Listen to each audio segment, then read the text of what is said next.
안녕하세요. 저기 방금 소개받은 EVP 전혜실이라고 합니다. 지금 공유되고 있는 거죠?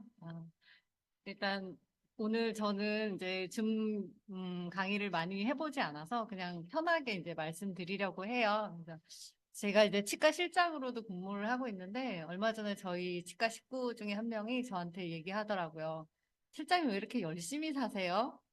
치과 실장님도 하고 대학교에서 교수도 하고 있는데 PM 사업 도대체 왜 하시는 거예요? 이렇게 열심히 사세요? 뭘 그렇게 특별해지려고 하시는 거예요? 라고 얘기를 하더라고요. 그래서 제가 그 친구한테 그래서 이런 얘기를 해줬어요. 특별해지고 싶어서 하는 게 아니다, 이거는. 다만 내가 어떤 걸 이루기 위한 목표가 있긴 하지만 내가 그걸 하기 위한 과정에서는 어떤 이 순간에 특별해지려고 하는 게 아니라 내가 하기로 한 걸 하고 일상에서 해야 하는 것들을 하고 싶은 걸 하다 보면 어느 순간에 따라오는 건 그 특별함이다라고 그 친구한테 얘기를 하면서 이 PM 사업이 그런 것 같아요. 내가 지금 막 어디 나가서 오토십을 할 사람을 구할 수도 없고 내가 뭘 할 수는 없지만 그냥 내가 고지혈증이 궁금해서 PPT를 만들고 그리고 그걸 이렇게 나누고 이런 과정 속에서 제가 발전할 수 있다고 생각하거든요. 그래서 그럼 강의를 시작해 보도록 하겠습니다. 고지혈증 하기 전에 후성 유전학이라는 걸 들어보셨을 거예요. 이게 간단하게 말해서 어떤 거냐면 암이나 아니면 고혈압, 당뇨 이런 것들도 사실은 유전적인 질환에서 오는 경우가 많이 있잖아요. 그래서 그런 후속 유전학을 간단히 얘기를 하면 엄마지가 노란지가 있었어. 그리고 비만 유전자를 가지고 있고 고혈압, 당뇨가 있어, DNA가. 근데 이 유전자를 대리모이지한테 착상을 시키는 거예요, 두 마리에다가. 그래서 실험군과 대조군으로 나누어서 한 엄마지한테는 DNA를 가지고 있지만 좋은 아니 좋은 식단을 먹이게 하고 다른 쥐한테는 인스턴트나 몸에 해로운 음식을 먹게 해요. 그럼 결론적으로 봤을 때 이 노란 쥐인데 식단 조절을 하지 않았어. 근데 인스턴트 식품을 먹었던 쥐는 똑같은 유전 형질이 발현돼서 똑같이 비만과 혈압과 당뇨에 걸려. 근데 내가 이게 식단 조절을 하고 건강식품을 많이 챙겨 먹고 운동도 하고 이렇게 조절을 했다면 내가 DNA 상으로는 비만 유전자나 혈압 당뇨를 가지고 있을지언정 이게 발현되지가 않는 거죠. 그래서 갈색쥐가 나오게 된다. 이런 이론이거든요.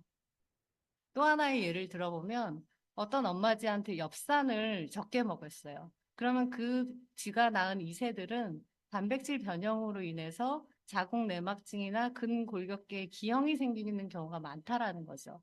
이런 후성 유전학적인 관점에서 봤을 때 우리가 지금 먹고 있는 습습관, 영양제, PM 제품들이 지금의 나한테뿐만 아니라 유전을 거쳐서 내 아이한테도 건강상의 영향을 미친다. 이렇게 볼 수가 있는 거죠.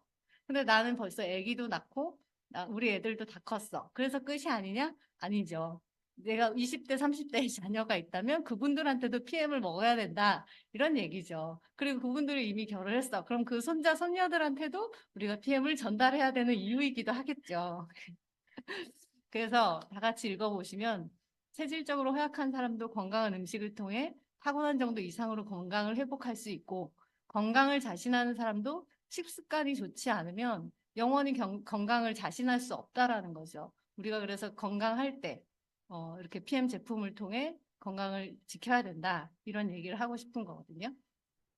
이거는 유전성으로 봤을 때 고지혈증에 대한 건데 저희 집안 가족력이랑 너무 비슷하더라고요. 이건 삼성 서울병원의 건강정보 블로그에서 발췌를 한 건데 여기 보면 조부모님, 저희 할아버지가 돌연사로 돌아가셨어요. 그때는 이유를 밝힐 수가 없었던 경우가 많았겠죠. 그래서 갑자기 돌아가셨어요. 제가 어렸을 때. 근데 저희 아버지가 협심증은 아니셨고 뇌졸중 질환에 걸리셨거든요. 그러니까 아버지는 뭐 고지혈증 약을 드시거나 이러지는 않았지만 갑자기 편마비가 오시면서 뇌졸중에 걸리셨어요. 그래서 만약 그 자녀인 제가 봤을 때 저는 당연히 고지혈증이 유전적으로 있을 수밖에 없었던 거죠. 근데 만약에 저희 오빠가 있었다 그러면 저희 오빠는 뭐 협심증이나 이런 거에 걸릴 수밖에 없었겠죠. 이렇게 봤을 때 유전에 의한 고지혈증은 사실 더욱더 적극적인 관리가 필요하다. 라고 우리가 말할 수 있는 거죠. 음. 다들 사실 너무 잘 알고 계시겠지만 고지혈증이란 거는 필요 이상으로 많은 지방 성분들이 혈액 안에 존재하는 거예요. 이것들이 혈관벽에 쌓여서 염증을 일으키고 그 결과 우리가 심혈관계 질환을 일으키는 상태를 고지혈증이라고 하죠. 음. 그래서 고지혈증 증상은 피로감. 저는 제가 필요한 게 되게 피곤했을 때 이게 고지혈증이 원인이다라고 전혀 생각을 못 했거든요. 근데 이제 초기 증상 중에 피로감이 있는데 얘가 혈액순환이 잘 돼야지 산소들이 우리 몸에 이게 전달이 돼서 그것들이 이제 필요한 곳에 쓰여지는데 이게 영양 공급과 산소 공급이 잘 안 되다 보니까 아무래도 이제 피곤하고 무력감이 느껴지고 이런 것들이 반복이 됐었겠죠. 그다음에 흉통. 증상이 오래된다면 협심증이나 심근경색도 우리가 의심해 볼 수 있죠. 그다음에 호흡곤란, 그리고 각막환이라고 있는데 이 각막환이라는 거는 검은 자의 흰색 테두리가 이렇게 씌워져 있는 거예요. 그러면서 만약에 내가 흰색 테두리가 있는데 한쪽 눈에만 특히 흰색 테두리가 진하게 있다. 그러면 뇌로 가는 혈관의 일부가 막혀서 그럴 수 있다라고 엄청 의심을 해보셔야 돼요. 반드시 병원에 가서 검사를 받는 게 중요하죠. 그다음 고지혈증의 원인은 대부분의 원인은 지방 위주의 잘못된 식습관인데 이거 말고도 우리가 나이가 들고 특히 중년 이후가 되면 폐경을 지나면서 호르몬 수치에 급격한 변화가 와요. 그러면서 고지혈증이 확 올라가는 경우도 있고 사실 저 같은 경우는 이게 음주 때문에 고지혈증이 유전적인 것도 있겠지만 이게 있을 수가 있는데 저는 대학교 때부터 맥주를 너무 좋아했거든요. 근데 맥주를 먹으면서 또 안주를 먹지 않을 수가 없잖아요. 그 치맥이 또 엄청 맛있으니까. 그래서 저의 발병률을 더 높였겠죠. 또 잘못된 식습관. 우리 또 고기 많이 먹잖아요. 좋아하고 또 튀긴 음식 좋아하고 이런 식습관, 그다음에 유전적인 것 이런 것들이 이제 고지혈증의 원인이라고 볼 수 있습니다. 음. 그래서 이거는 저의 이제 건강검진 결과 통보서인데 PM을 접하기 전에 사실 저는 20대 후반부터 건강검진을 하면 계속 고지혈증이 떴어요. 그래서 한 10년 이상을 고지혈증이 10년, 15년 동안 고지혈증이 매년 나왔기 때문에 사실 이걸 막 심각하게 받아들이질 않았어요. 왜냐면 이거는 뭐 약 먹으면 되지. 약 처방해줬으니까 이렇게만 생각했지. 이 고지혈증이 나중에 엄청난 이제 결과를 초래할 거다. 그리고 내 건강에 되게 영향을 많이 미친다라고 생각을 못 했었는데, PM에서 이런 공부들을 하면서 이게 아니었구나라는 걸 이제 인지하게 된 거죠. 그래서 PM을 섭취하고 한 2달 만에 이렇게 해당 사항 없음으로 이렇게 나왔거든요. 그래서 저는 이게 너무 궁금한 거예요. PM의 제품 중에 어떤 것들이, 어떤 성분들이 나의 고지혈증을 낫게 했지? 예, 이게 되게 궁금했어요. 그래서 고지혈증은 이제 HDL과 LDL을 이제 수치를 봐야 되는데, 콜레스테롤이라고, 콜레스테롤은 다 나쁜 건 아니고, 우리가 눈여겨봐야 될 건 LDL 수치잖아요. 얘가 이제 동맥경화증이나 심장 질환을 유발하고 상승하기 때문에, 그래서 제 건강검진 결과를 보면, 2022년 11월에 했을 때, 어, 고밀도 콜레스테롤 수치가 60 이상 이 나온 거죠. 이제 56이 정상인데, 그리고 저밀도 콜레스테롤은 130 미만이어야 되는데 173이 나온 거죠. 총 콜레스테롤 수치도 200 미만이어야 되는데 251이 나오고, 그래서 이상 지혈증이다. 그래서 약 처방을 받았거든요. 근데 PM을 먹고 나서는 전부 다 비해당으로 뜬 거죠. 근데 그때는 제가 혈당 수치는 못 봤었는데 나중에 봤더니 당뇨도 공복 혈당이 제가 103으로 이게 공복 혈당이라고 나왔는데 얘도 이제 좋아졌더라고요. 그래서 되게 너무 신기했던 경험을 했고, 그럼 왜 이렇게 나의 이제 고지혈증 수치를 낮췄냐 이렇게 봤더니 어, 우리가 음식을 섭취하면 필수 아미노산이라고 우리 몸에 꼭 필요해서 밖에서부터 섭취를 해야 되는 아미노산들이 있잖아요. 그게 메티온이라는 것이 하나가 있는데 걔를 이제 섭취하면 얘가 분해되고 흡수되는 과정에서 호모시스테인이라는 것을 만들어요. 근데 화면에 보시면 알겠지만 호모시스테인은 이렇게 겉면이 뾰족뾰족 별처럼 이렇게 생겼거든요. 걔네들이 혈액을 둥둥둥둥 이제 떠다니다가 혈관벽에 스크래치를 내죠. 그럼 이 스크래치 난 벽이 우리가 아물려고 하면 우리 피부도 아물려고 하면 아물면서 거기가 이제 딱딱해지잖아요. 그 혈관도 마찬가지로 스크래치 났던 혈관이 아물면서 혈관벽이 딱딱해져 버리는 거예요. 그런 문제가 하나랑 이 스크래치 난 이 애들이 둥둥 떠다니면서 피를 끈적끈적하게 만들거든요. 그러면 이 호모시스테인이 빨리 없어져야 되겠죠. 빨리 줄여야 되겠죠. 그때 필요한 영양소가 비타민 6, 9, 12이거든요. 이 비타민 6, 9, 12가 어디에 많이 들어있을까요? 그렇죠. 그 다음에 또 어디에 많이 들어있을까요? 뮤노겐에 들어있죠. 그래서 비타민 B9은 우리가 엽산이라고 들어보셨을 거예요. 제가 예전에 우리 아기 임신했을 때 산부인과에 갔더니 그 임신 사실 딱 나오자마자 엽산을 처방해 줬거든요. 얘가 핵산과 인체 구성 세포로 그 기형아 출산 예방에 엄청 도움을 주기 때문에 산부인과에서 엽산을 처방하거든요. 어, 그래서 얘는 혈관 건강을 유지, 심혈관 문제 예방, 뇌 건강, 인지 기능 뭐 증가 이런 거에 대해서 굉장히 영향을 미치는 영양소이고 또 호모시스테인을 환원시켜주는 메티오닌을 환원시켜주는 필수 영양소라고 보시면 되세요. 그다음에 비타민 B12는 얘는 적혈구 생성 및 재생에 관여해요. 그래서 빈혈을 예방하기도 하거든요. 그리고 미엘린이라고 신경세포와 신경세포 사이에 연결하는 대사에 중요한 역할을 해요. 그래서 비타민 B12가 부족하다 그러면은 뭐 집중력이나 ADHD나 아니면 이런 애들도 보면은 이런 영양소가 필요할 수 있다라는 거죠. 그리고 비타민 B6 같은 경우는 직접적으로 호모시스테인을 시스테인으로 전환해주는 영양소예요. 그러니까 얘네들은 먹어야 된다, 안 먹어야 된다, 꼭 먹어야 된다. 그죠? 그 다음에 또 하나는, 저희 치과에 오시는 환자분들 중에 협심증 환자분들이 있으세요. 근데 그분들은 응급의약품으로 이 약을 설화정이라는 약을 그 설화정 그 니트로글리세린이라는 약을 꼭 가지고 다니세요.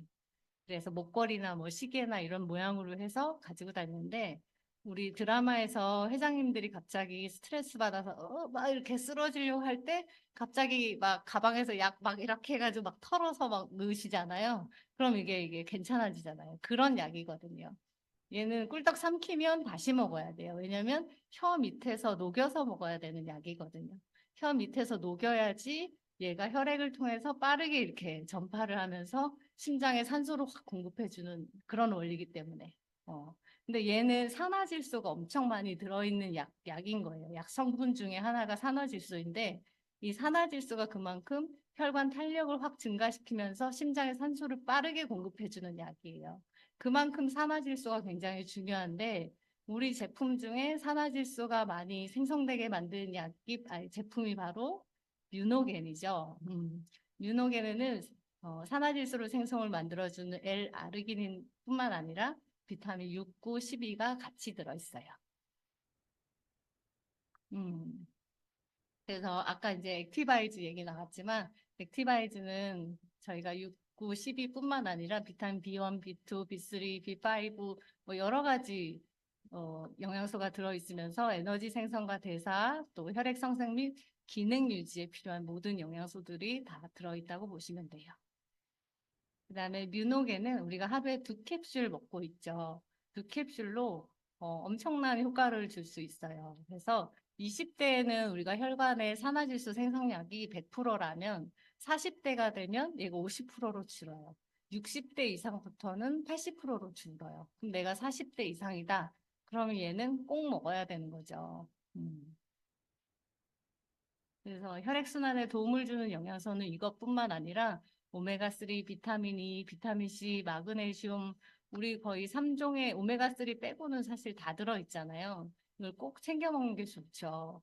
그리고 이거는, 저뿐만 아니라 이제 다른 분들도 이제 이 콜레스테롤이나 고지혈증에 많은 도움을 받은 걸로 알고 있는데, PM 제품 덕분에 사실 이거는 제 친구가 이제 후기를 올려준 건데 사실 제가 고지혈증이 좋아진 것보다도 이 친구가 좋아진 게 저는 너무너무 보람을 느끼고 너무 기분이 좋았거든요.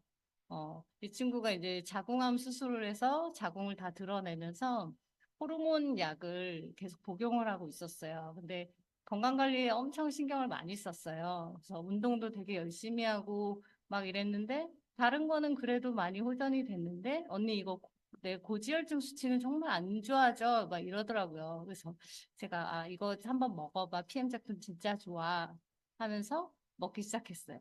그래서 이 친구가 정상이었을 때는 콜레스테롤 수치가 이랬는데 호르몬 약을 먹고 나서는 총 콜레스테롤이 256, 그다음 점일도가 175로 이게 계속 안 떨어지고 이랬었는데 PM 제품을 먹고 나서는 얘가 모두 다 정상으로 돌아온 거예요.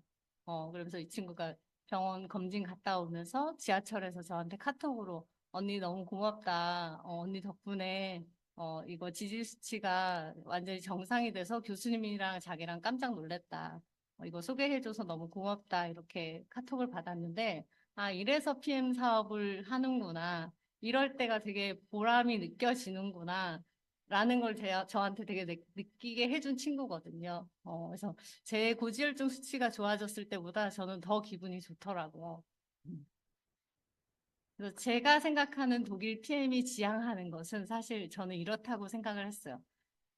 우리가 알고 있는 우리 이제 파워 칵테일, 액티바이즈, 리스토레이트 3종만 장기적으로 잘 복용해도 좋지만 나머지 혈관에 좋은 것들을 이제 먹었을 때 우리는 결국에는 혈관 청소와 그다음에 산소를 공급해주는 뮤노겐과 혈관 탄성을 증가시켜주는 콜라겐과 항산화에 도움이 되는 젤슈츠 오메가3 큐텐을 이거를 제품들을 여러 가지를 우리가 장기 복용하다 보면 결국에는 혈액순환이 좋아지고 우리의 전반적인 건강이 좋아지고 그러면서 고지혈증뿐만 아니라 건강한 삶을 살 수 있겠다.